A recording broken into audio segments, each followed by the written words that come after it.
বৃহস্পতিবার রাতটি ছিল দেশের প্রতিটি রাজনীতি সচেতন মানুষের জন্য এক টানটান উত্তেজনার রাত। কি হতে যাচ্ছে দেশের রাজনীতিতে? ডক্টর মোহাম্মদ ইউনূসের পদত্যাগের গুঞ্জনে সয়লাব নেট দুনিয়া। ঠিক এমন সময় প্রধান উপদেষ্টার প্রেস সেক্রেটারি শফিকুল আলমের ফেসবুকে এক আশা জাগানিয়া পোস্ট।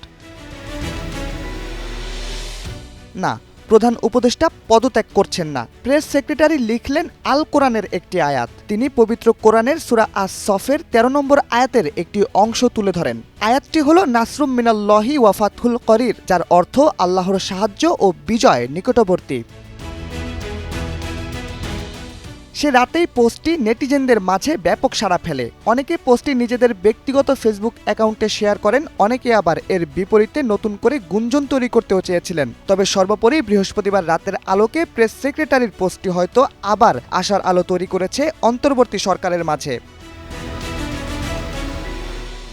এক বছরেও পা রাখেনি ডক্টর মোহাম্মদ ইউনূসের অন্তর্বর্তী সরকার। বিভিন্ন রাজনৈতিক অস্থিরতা, দাবি, আন্দোলন ও নানা রকম চাপে পড়ে বেশ হিমশিম খেতে হয়েছিল তাদের। এই তো সেদিন পাগলা মসজিদের দান বাক্সে এসেছিল একটি চিঠি, যেখানে লেখা ছিল ডক্টর মোহাম্মদ ইউনূসকে আরও 5 বছর ক্ষমতায় দেখতে চাই। আর বৃহস্পতিবার রাতে সেই ঘটনা যেন অতীত। পদত্যাগের গুঞ্জনে যখন কাঁপছে দেশ, প্রধান উপদেষ্টার বাসভবন যমুনায় গিয়ে তার সঙ্গে সাক্ষাৎ করেছেন নাহিদ ইসলাম। তিনি জানান, ডক্টর ইউনূস পদত্যাগের কথা ভাবছেন এমন কথা শুনে আমরা তার সঙ্গে দেখা করতে গিয়েছি। তিনি আমাদের জানিয়েছেন, যদি ঠিকমতো কাজ করতে না পারি, গণ অভ্যুত্থানের আকাঙ্ক্ষা অনুযায়ী পরিবর্তন বা সংস্কার করতে না পারি, তাহলে ক্ষমতায় বসে থেকে লাভ নেই।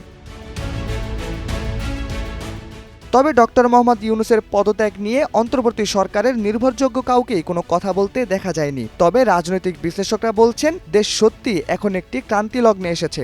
রাজনৈতিক হর্তাকর্তারাও নড়ে চড়ে বসেছেন। শাহরিয়ার আহমেদ, সময়ের আলো।